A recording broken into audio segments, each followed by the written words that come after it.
الحمد لله رب العالمين والصلاة والسلام على سيد الأنبياء والمرسلين محمد وعلى آله وصحابه أجمعين أما بعد فأعوذ بالله من الشيطان الرجيم بسم الله الرحمن الرحيم إنا نحن نزلنا الذكر وإنا له لحافظون وقال إن هذا القرآن يهدي للتي هي أقوم وقال لو أنزلنا هذا القرآن على جبل لرأيته خاشعا متصدعا من خشية الله وتلك الأمثال نضربها للناس لعلهم يتفكرون وقال نبينا محمد صلى الله عليه وسلم خيركم من تعلم القرآن وعلمه.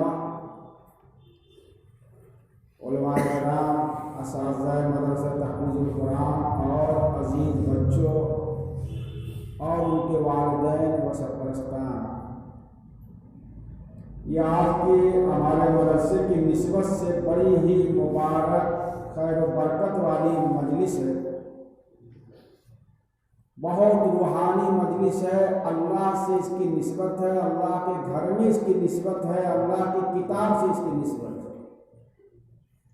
گویا کہ ہماری زندگی کی سب سے عظیم مجلسوں میں سے، بہترین اوقات میں سے اگر اس کو شمار کیا جائے، اس کے انجام کے اعتبار سے، اس کے آغاز کے اعتبار سے، تو اس سے بہتر مجلس دنیا میں کوئی ہو نہیں سکتی، جو اللہ کے لیے، اللہ کی کتاب کے لیے اور اللہ کے دین اور رسول اللہ صلی اللہ علیہ وسلم کی نسبت سے قائم کی جائے۔ یہ ہمارے دارالعلوم تحفیظ القرآن کے شعبہ حفظ کے اساتذہ کی کارکردگی کی مجلس ہے۔ ہمارے اساتذہ تحفیظ القرآن نے بڑی محنت اور لگن سے اور بڑی جانفشانی اور توجہ سے ان بچوں کے سینوں میں قرآن پاک اتارا ہے، اللہ کے فضل سے اور اللہ کی مدد سے۔ یہ ان کا بہت بڑا کارنامہ ہے۔ اگر اخلاص کے ساتھ کوئی ایک لفظ بھی بتایا جائے، کوئی کام کیا جائے، تو اللہ کے اخلاص کی قیمت ہوتی ہے، قدر ہوتی ہے۔ ہمارے اساتذہ قابل ستائش ہیں کہ لاک ڈاؤن کے زمانے میں، بعد کے مشکل حالات میں، مسجدوں میں اپنے بچوں کو لے کر کے جگہ جگہ چھپ چھپا کر کے قرآن کی تعلیم کرتے رہے، کہ پابندی لگی ہے کہیں گرفت نہ ہو جائے۔ جس طرح مکہ منورہ میں رسول اللہ صلی اللہ علیہ وسلم نے جب دعوت و تبلیغ کا کام شروع کیا اور ایمان و توحید کا اعلان کیا، تو ہر طرف سے مخالفت ہو رہی تھی، تو جو مسلمان ہوتے تھے صحابہ، ان کو قرآن لوگ گھروں میں چھپ چھپ کے پڑھاتے تھے۔ وہ سنت پر بھی انہوں نے عمل کر لیا،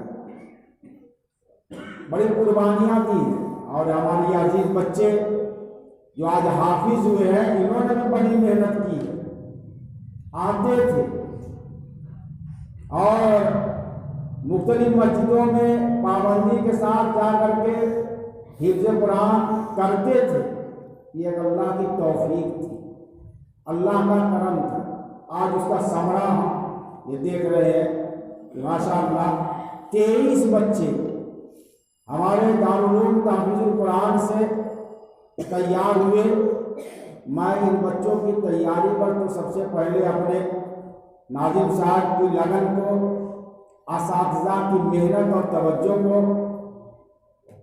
مبارکباد دیتا ہوں، اور پھر عزیز طلباء کے لیے میں خوشی کا اظہار کرتا ہوں، اور ان کے والدین اور سرپرستوں کے لیے جنہوں نے ان حالات میں اپنے بچوں کو بھیجا۔ ہمارے یہ بچے آئے، آج یہ حافظ قرآن ہو کر کے دنیا کی سب سے بڑی دولت لے کر کے جا رہے ہیں۔ بہت بڑی ذمہ داری ہے۔ دیکھو، اللہ کے رسول صلی اللہ علیہ وسلم نے فرمایا ہے کہ مسلمانوں میں سب سے بہتر اللہ کے نزدیک صرف بہتر نہیں، سب سے بہتر اللہ کے نزدیک وہ لوگ ہیں جو قرآن پڑھتے ہیں اور پڑھاتے ہیں،